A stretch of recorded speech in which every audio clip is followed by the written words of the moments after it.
What is going on, everybody, and welcome back to the CUFO YouTube channel. We are here as Carlisle have just finished their pre-season against Stockport with a 2-1 win for Carlisle on their return to Brunton Park on their end to pre-season for 2024-25 season, ahead of our League 2 campaign, which gets underway this Saturday away at Gillingham. The preview for that, by the way, will be live on Wednesday, so stay tuned for that. But let's look into the game then. Carlisle, I mean, a game where I'm sure a lot of Carlisle fans have sort of breathing a bit of sigh of relief, a performance that we actually looked like a decent team. Stockport, don't get me wrong, it was a very mix of a Stockport team that he'd played the night before, so this was sort of some first team players, some mix of trialists and young players, so it wasn't a full strength League 1 Stockport team. But a big improvement from Carlisle, especially from the games against like Rochdale and Gateshead. Obviously, you don't often read too much into pre-season. I know a lot of people have been, but it was nice to see us playing a bit better football. Some decent moves in the game against Stockport. I thought we were the better team throughout the 90 minutes, to be perfectly honest, apart from maybe a 5-minute spell where Stockport did get back into the game. But I thought we looked comfortable in the game. It was a game where a lot of individual players stood out, not like immensely stood out, but like gave a very, very good performance for themselves, and it was just a much more improved performance to end our pre-season, but probably the best way we could have ended our pre-season, because it hasn't been the best pre-season, to be honest, but we looked sharp, we looked a bit more lively, we looked like a few things started to click. If you watch my Rochdale review, I was saying there was lots of balls that were just going out of play, there was lots of passes that were sideward passes that weren't going anywhere. That seemed to be a bit more fluent in the Stockport game. The passes were working, the crosses were working. As I say, a few players stood out to me. I mean, the main man himself got to be new lad Dan from Bournemouth. I'm going to need to pronounce his name a few times off camera before I try and pronounce his name on camera, so we'll call him Dan for now. But Dan from Bournemouth had a very, very good debut, I thought. Obviously, we'll get into like the full review in a minute, but he nearly scored with his first touch. He had an open net, which was unfortunate that he missed, and then scored an absolute fantastic volley, probably the hardest chance he had. But, we'll get into that in a minute, but I thought he had a really good debut. The wingers, Harper and Archie Davis, really started to click for me. Some of the crosses, the deliveries they were putting into the box were really, really good for the likes of Charlie Wyke, for the likes of Luke Armstrong, Georgie Kelly. So that was nice to see. I want to see Cameron Harper and John Mellish get this relationship like John Mellish and Jack Armour did. Obviously, Jack Armour and John Mellish knew where each other were on the pitch just systematically. So I'd like to see that starting to play a role as the season goes on. Archie Davis looked quality as well. I thought a bit of pace in the team as well. And Dylan McGeoch is a man that, I would like to see more McGeoch. I said this last season a few times, but he was playing in sort of a holding midfield role. Unfortunately, he did have to go off around the 25th minute. He took a bit of a knock, and Paul Simpson has confirmed he might miss the Gillingham game because of this. And then Ben Barkley came into midfield, which is an interesting one. But Dylan McGeoch, for me, he's a very good player, don't get me wrong, but I think he's a very selfless player, and that's what I like about him. He's playing that centre defensive midfield role, which allows the other midfielders to go forward, and Josh Feller with Harrison Neal. But they were the two that played this week anyway. Although I imagine the starting 11 is very similar to what we're going to play against Gillingham.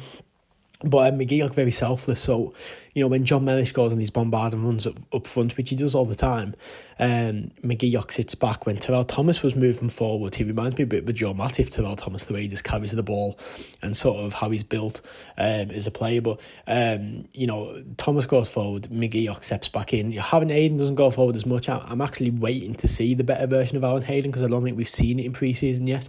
I am expecting a bit more from him, to be honest. But again, Dylan McGeoch comes and sits back, and he sits in that centre back role and covers the play. Just very selfless. It's something that I picked up, and I noticed him do it a few times. And I think he could be a real difference maker for us in that midfield this season, Dylan McGeoch, in that centre defensive midfield role. And giving the other midfielders the freedom to go forward, to get that creativity that we need. We'd be lacking an Owen Moxon figure, that creativity in the midfield. If Dylan McGeoch is going to sit back and allow the wing-backs to get forward, allow John Mellish to get forward, then it allows also, your Josh Felly, Ethan Robson, Harrison Neal, whoever's Taylor Charters, whoever's in that midfield, to push forward a little bit more, be a bit more creative attackingly. And that was really good to see. But into the game then, Carlisle did start very well, as I said.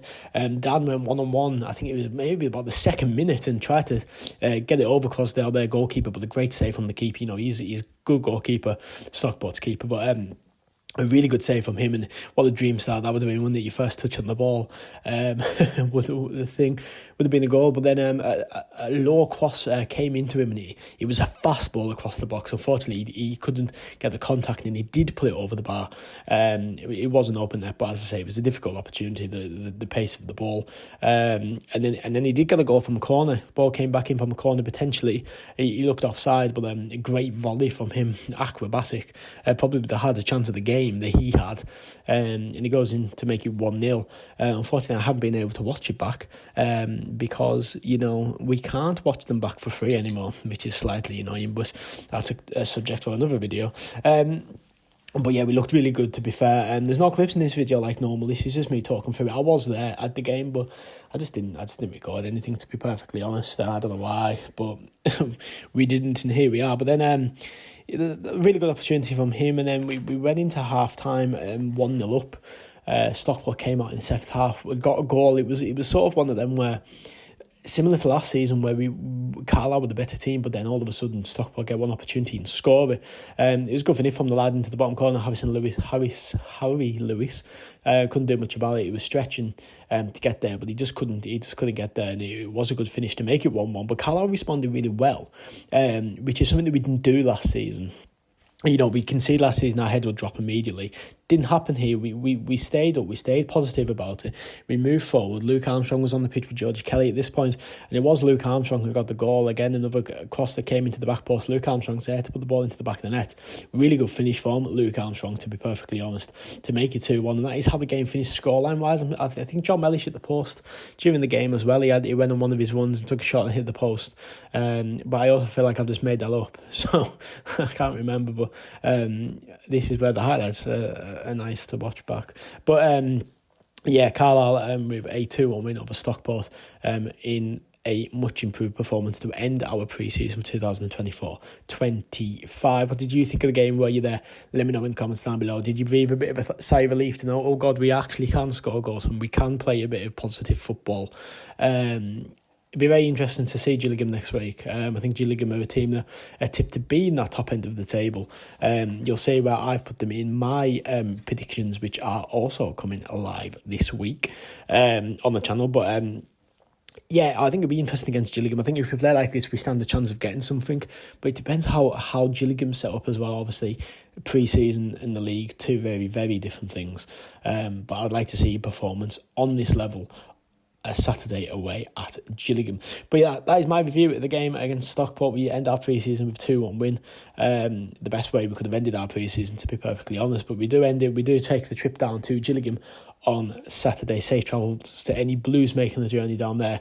Coming up this week on the channel, we have got the Carlisle Catch-Up episode 5. We've got my League One predictions. We've got the Gillingham review. We've got the Gillingham preview, we've got the Gillingham review, we've got the Stoke preview, we've got the Stoke review, and then we've got the Barrow preview. So we've got a lot of videos coming up in the next week here on the channel. So stay tuned for all of them. But thank you so much for watching this video. I've been CU04, and I'll see you. It's gotta go somewhere. I lost my vision, I lost my goal, I lost my ambition, but you never